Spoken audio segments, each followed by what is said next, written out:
তলে তলে অনেক কিছু ঘটে যাচ্ছে দর্শক। তো আমেরিকার সাথেও মনে হয় বাংলাদেশের হয়ে গেল। ডক্টর মোহাম্মদ ইউনূস অত্যন্ত ঝানু প্লেয়ার, বাপরে বাপ, চাইলে আমার হয়ে গেল, 90 দিনও লাগলো না, তার আগে দ্রুত গতিতে হয়ে গেল। এবং এটা এই মুহূর্তে একটা হওয়াটা খুব জরুরি দর্শক। বলে বুঝছেন Chinese mile, Chinese technical mile বলে এগুলাকে। সে চাইনিজ মাইল দিয়া না বুঝছেন মনটাকে না নরম কইরা ফেলাইছে। মনে মনে ভাববে ভাই এই কোন খেলোয়াড় রে ভাই, কার সাথে পাঙ্গা দিছি, আর পাঙ্গা নিবে না। মির্জাদের খবর আছে, ডাক্তার পিনাকি ভট্টাচার্য খবর করে ছাড়বে। আজকে ডাক্তার পিনাকি ভট্টাচার্য এরকম উলঙ্গ করেছে মির্জা আব্বাসকে, সাথে মির্জা ফখরুল ইসলাম আলমগীরকেও ঢুকিয়ে দিয়েছে। কুটি চাল চাইলা মির্জা আব্বাসের রাজনৈতিক জীবন বরবাদ করে দিয়েছেন। এবং এই খুনের রক্ত মির্জা আব্বাসের হাতে, এই খুনের রক্ত সাদেক হোসেন খোকার হাতে, এই খুনের রক্ত মির্জা ফখরুলের হাতে, এই খুনের রক্ত আব্দুল আউয়াল মিন্টুর হাতে, এই খুনের রক্ত। চমৎকার আরেক জাফর ইকবাল রাজনীতিতে। আমাদের কাছে খবর আছে, বুঝছেন, সব খবর আছে। কি করেছেন হাসিনার আমলে, কেমনে কারে ম্যানেজ করেছেন, সব খবর আছে। আমরা দেশ থেকে ফ্যাসিবাদের সমস্ত কলঙ্ক চিহ্ন মুছবো। আমরা বাংলাদেশে ভারতের তালুকদারি বন্ধ করবো। চিরতরে আমরা বাংলাদেশে একটা সাম্যের ইনসাফের রাষ্ট্র করবো। আপনারা মির্জা ফখরুল সেই স্বপ্নের সামনে বাধা হয়ে দাঁড়ায় আছে। দর্শক, সত্যি একটা অবিশ্বাস্য ঘটনা, অবিশ্বাস্য খবর। এই প্রথমবারের মতন মাইল ফলক স্পর্শ করলো, যা বাংলাদেশের ইতিহাসে কখনো ঘটেনি। শেখ হাসিনার 15 বছরে এত উন্নয়ন, এত জোয়ার না হয়নি। 24 ঘন্টার মধ্যে বিএনপির পাপিয়া এবং হারুনকে বহিষ্কার করা উচিত বলে আমি মনে করি। কত বড় মুফতি সাহেব পাপিয়া, তিনি বলছেন আলেমের পিছনে নামাজ হবে কিনা খতিয়ে দেখতে হবে। এই একই আচরণ আওয়ামী লীগ করেছিল। সার্জিসের এই আহ্বানে আমি একমত। যেই সিদ্ধান্তগুলো দেশের জন্য, যে সিদ্ধান্তগুলো জাতির জন্য, যে সিদ্ধান্তগুলো বিশ্বের জন্য কল্যাণকর, সেই সিদ্ধান্তের পক্ষে সবসময় আমি আছি। আসসালামু আলাইকুম প্রিয় দর্শক, বর্তমান বাংলাদেশের রাজনৈতিক প্রেক্ষাপট বা রাজনৈতিক পরিস্থিতির উপর বিশ্লেষণ করে আপনাদের সামনে কিছু গুরুত্বপূর্ণ ভিডিও ফুটেজ নিয়ে হাজির হয়েছি। এমনকি দর্শক, আমি আশা করছি যারা ভিডিওটি অন করেছেন তারা ভিডিওটি না টেনে সম্পূর্ণ মনোযোগ সহকারে দেখবেন, তাহলে এই ভিডিওর মূল রহস্য বা আসল ঘটনাগুলো জানতে বা বুঝতে পারবেন। তো প্রিয় দর্শক, আমি আর বেশি কথা বাড়াবো না, চলুন দেখে আসি আজকের সেই কাঙ্ক্ষিত ভিডিওগুলো। তবে তার আগে বলি, যারা এখনও চ্যানেলটি সাবস্ক্রাইব করেননি তারা সাবস্ক্রাইব করে পাশে থাকা বেল আইকনটি বাজিয়ে দিবেন, আর যারা ইতিমধ্যে সাবস্ক্রাইব করে রেখেছেন তাদেরকে অসংখ্য ধন্যবাদ। তো চলুন দর্শক, একটা লাইক দিয়ে আমরা ধারাবাহিকভাবে সকল ভিডিওর বিস্তারিত আলোচনা দেখে আসি। দর্শক, সত্যি একটা অবিশ্বাস্য ঘটনা, অবিশ্বাস্য খবর। এই প্রথমবারের মতন বাংলাদেশ $300 কোটি রেমিটেন্সের মাইল ফলক স্পর্শ করলো। $3 বিলিয়ন মার্কিন, যা বাংলাদেশের ইতিহাসে কখনো ঘটেনি। শেখ হাসিনার 15 বছরে এত উন্নয়ন, এত জোয়ার না হয়নি, বরং শেষের দিকে নিচের দিকে ডাউন। এই মাস শেষ হবার পর যে হিসাব হলো, একক মাস হিসাবে এক মাসে $3 বিলিয়ন মার্কিন। দর্শক, কল্পনা করতে পারেন কত বড় উল্লঙ্ঘন। যদিও এখানে ঈদের একটা ইস্যু আছে, কিন্তু গত ডিসেম্বরেও, গত লাস্ট যখন নাকি সরকারের পতন এবং তার পরবর্তী সময় যে আস্তে আস্তে উঠছিল, তাতে ডিসেম্বরে লাস্ট ছিল $264 কোটি বা $68 কোটি মার্কিন। এবার $300 কোটি অতিক্রম করছে। ঈদের 6 দিন বাকি থাকতে যে হিসাব ছিল বন্ধ হয়ে গেল, তখন $294 কোটি মার্কিন ছিল।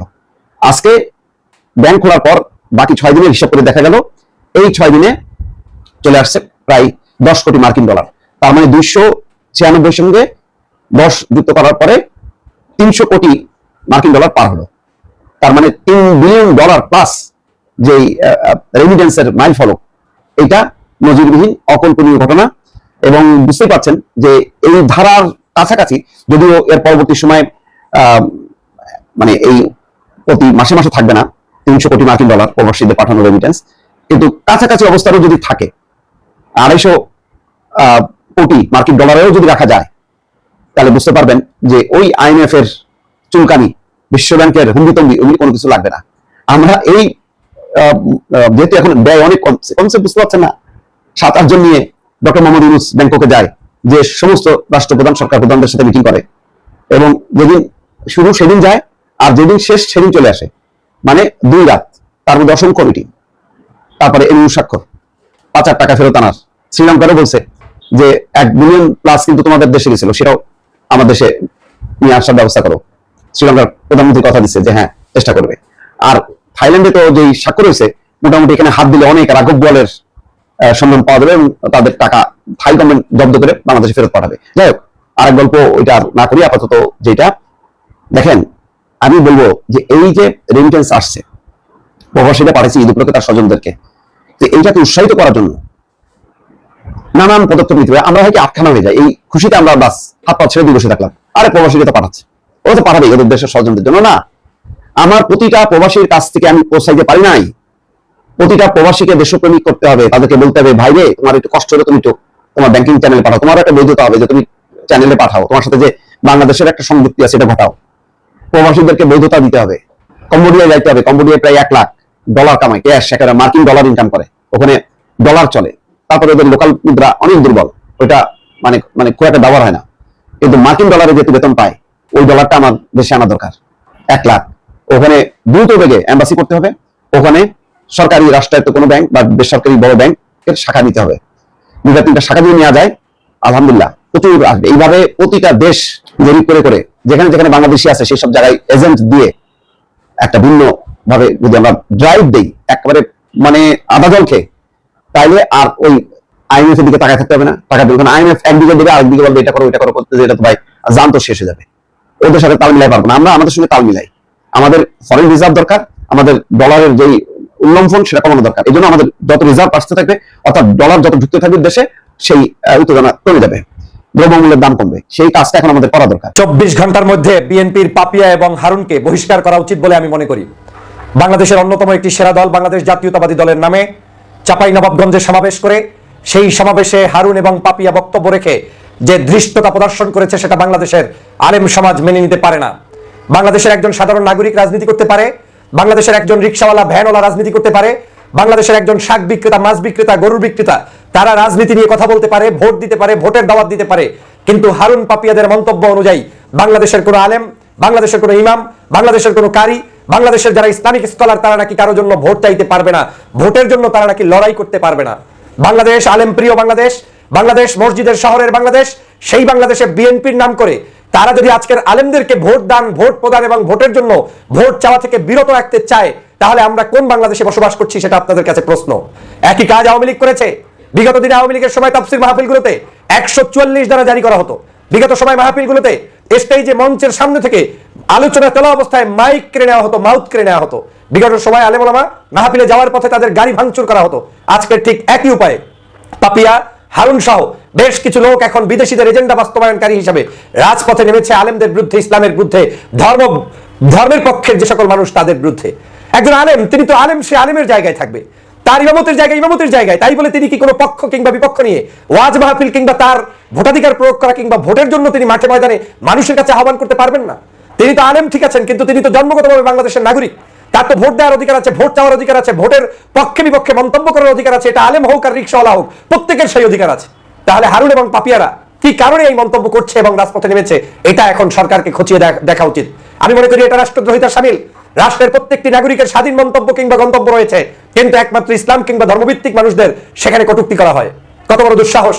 তিনি বলছেন যেই আলেমরা ইমামতি করবে, যেই আলেমরা মসজিদে নামাজ পড়াবে, তারা যদি রাজনীতি করে তাদের পিছনে নামাজ পড়া জায়েজ কিনা সেটা খতিয়ে দেখতে বলছেন কে? পাপিয়া। ওরে বাপ রে বাপ, কত বড় মুফতি সাহেব পাপিয়া! তিনি বলছেন আলেমের পিছনে নামাজ হবে কিনা খতিয়ে দেখতে হবে। এই একই আচরণ আওয়ামী লীগ করেছিল। তারা জানাজার নামাজ নিজেরা শুরু করে দিয়েছিল, তারা কোরবানির চামড়া নিজেরা নিজেদের বাসা বাড়িতে রেখে দিয়েছিল, কওমি মাদ্রাসায় দেয় নাই। আর আজকের আপনার দশাও তাই হয়েছে, আপনিও সেই একই কাজ শুরু করেছেন। আপনার এলাকায় আপনি এমপি হবেন না হবেন সেটা আপনার ব্যাপার, কিন্তু আপনি কোনো অবস্থায় একটি গোষ্ঠীকে আপনি বলতে পারেন না যে কোনো আলেম কোনো ইসলামপন্থী নাগরিক ওয়াজ মাহফিলে ওয়াজ করতে পারবে না, রাজনীতির ময়দানে ভোট চাইতে পারবে না, তার পিছনে নামাজ হবে না। এই বক্তব্য আপনি রাষ্ট্রদ্রোহিতার শামিল করেছেন, এই বক্তব্য ধর্মদ্রোহিতার শামিল বলে আমি মনে করি। আজকের কোন ভাষা ব্যবহার করলেন আপনি? কি কারণে আজকে বলতে গিয়ে বলছেন আমির হামজার বিরুদ্ধে, আজহারি সাহেবের বিরুদ্ধে, তাদের বিরুদ্ধে বলতে গিয়ে তাদেরকে কুৎসারটাতে গিয়ে বলছেন এরা নাকি মালয়েশিয়া থেকে খাওয়ার জন্য এসেছে? ধিক্কার জানাই আপনার এই সকল কুচক্রী মানসিকতার, ধিক্কার জানাই আপনার এই সকল এই অসাবধানতাবশত এই সকল বক্তব্যের। আজ এই বাংলাদেশের মানুষ ধর্মভিত্তিক মানুষদেরকে পছন্দ করে। ভোট কাকে কে দেবে না দেবে সেটা জনগণের সিদ্ধান্ত। আজকে শহীদ রাষ্ট্রপতি জিয়া রহমান বাংলাদেশে সমগ্র রাজনৈতিক দলগুলোকে ওপেন স্পেস তৈরি করে দিয়েছিলেন শুধুমাত্র বাক স্বাধীনতা এবং বাকশাল থেকে মুক্ত হওয়ার জন্য। বাক স্বাধীনতা দিয়েছিলেন, কিন্তু সেই দলের একজন নেত্রী পরিচয় দিয়ে আপনি কি করে মানুষের বাক স্বাধীনতা বন্ধ করতে চান? আপনি কি করে ধর্মভিত্তিক মানুষগুলোকে আলাদা করতে চান? তারা কি এদেশের মানুষ নয়? তারা কি এদেশ নিয়ে ভাবার চিন্তা নাই? তারা কি সংবিধান নিয়ে কথা বলবে না? তারা কি ভোট নিয়ে কথা বলবে না? তারা কি রাজনীতি নিয়ে কথা বলবে না? এই কেমন বক্তব্য যে আজকে আপনি দিয়েছেন, যেই বক্তব্যগুলোতে সমগ্র বাংলাদেশের আলেম সমাজকে আপনি হাও করলেন। যা কিছু ঘটলেই ভয়। ভয় কেন? এতই যদি আপনার জনপ্রিয়তা থাকে আপনি আপনার মতো করে নির্বাচনে জয়যুক্ত হন। আলেমদের বিপক্ষে দাঁড় করাবেন কেন? আপনি যদি এত সাহস থাকে পারলে নিজ দায়িত্বে আপনি নির্বাচন করেন। এত বড় একটি সংগঠনের নাম দিয়ে ব্যানার দিয়ে তারপরেও যদি আপনাকে আলেম বিদ্বেষী হতে হয়, তাহলে বুঝতে হবে আপনি মূলত এই সংগঠনের উপকার করতে আসেন নাই, আপনি এসেছেন মূলত কারো এজেন্ডা বাস্তবায়নের জন্য। তলে তলে অনেক কিছু ঘটে যাচ্ছে দর্শক। সে ওবায়দুল কাদেরের বিখ্যাত উক্তি যে তলে তলে সব হয়ে গেছে। তো আমেরিকার সাথেও মনে হয় বাংলাদেশের হয়ে গেল। কেন বললাম কথাটা, একটু ঠাট্টা করে বললাম, সিরিয়াসলি নিয়ে না। বাংলাদেশে ব্যবসা করার অনুমোদন পেল স্টারলিং, ইলন মাস্কের স্টারলিং। ইলন মাস্ক বুঝতেই পারছেন আমেরিকার মাটিতে এখন দ্বিতীয় ব্যক্তি যে ট্রাম্পের কলকাঠি সবকিছু নাড়ছে। বুঝি মাঝে মধ্যে একটু ঠোকাঠুকি বাদে, কিন্তু ইলন মাস্ককে উপেক্ষা করতে পারবে না ট্রাম্প, এটা ভালো করে জানি সারা বিশ্ব। ডক্টর মোহাম্মদ ইউনূস অত্যন্ত ঝানু প্লেয়ার, তিনিও জানেন ইলন মাস্ককে ধরলে আমি ট্রাম্পকেও পাবো। তো এখন ইলন মাস্ককে ধরতে গেলে এমনি শুধু শুধু ভালোবাসা দিয়ে কোনো লাভ নেই। গোলাপ ফুল দিয়ে আপনি ইলন মাস্কের মন জয় করতে পারবেন না, ট্রাম্পেরও মন জয় করতে পারবেন না। তাদের হলো ব্যবসা দিতে হবে। তো ব্যবসাটা দিয়ে দিল খুব দ্রুত গতিতে। ইলন মাস্ক নিশ্চয়ই মানে খুব অবাক হবে, বাপরে বাপ, চাইলে আমার হয়ে গেল। এখন সেই স্টারলিংকের যেটা বলা হচ্ছে যে বাংলাদেশ বিনিয়োগ উন্নয়ন কর্তৃপক্ষের রেজিস্ট্রেশন সম্পন্ন হয়েছে। জায়ান্ট, যুক্তরাষ্ট্রের টেলিকম জায়ান্ট স্টারলিংকের রেজিস্ট্রেশন কমপ্লিট হয়েছে। এখন আবেদনের মাধ্যমে এনজিএসও অর্থাৎ নন জিও স্টেশনারি অরবিট লাইসেন্স পেলেই বাংলাদেশে স্টারলিংক এর কার্যক্রম শুরু হবে। মূল কাজটা হয়ে গেছে, এখন বাকি টেকনিক্যাল বিষয়গুলি আমি অতটা বুঝি না। তো যেটা বুঝতাম সেটা হলো যে এখন স্টারলিংক এর বাংলাদেশে ব্যবসা করা সময়ের ব্যাপার মাত্র, জাস্ট মানে মূল কাজটা হওয়ার পর এখন আর কোনো সময় লাগবে না। রোববার রাজধানীর ফরেন সার্ভিস একাডেমিতে এক সংবাদ সম্মেলনে বিডার নির্বাহী চেয়ারম্যান চৌধুরী আশিক মাহমুদ বিন হারুন এই তথ্য জানান। দেখেন, সংবাদ সম্মেলন করে এটা ঘোষণা করতে হচ্ছে, তার মানে কত গুরুত্বপূর্ণ। এই মুহূর্তে মার্কিন যুক্তরাষ্ট্র সবার কাছে গুরুত্বপূর্ণ, কারণ যে শুল্ক নিয়ে যে তছনছ কাণ্ড করতেছে, সবাই তো বিলা হয়ে আছে, আতঙ্কিত, হাই হাই, মানে কি হিসাব করতেছে সবাই যে কার কত লোকসান হবে।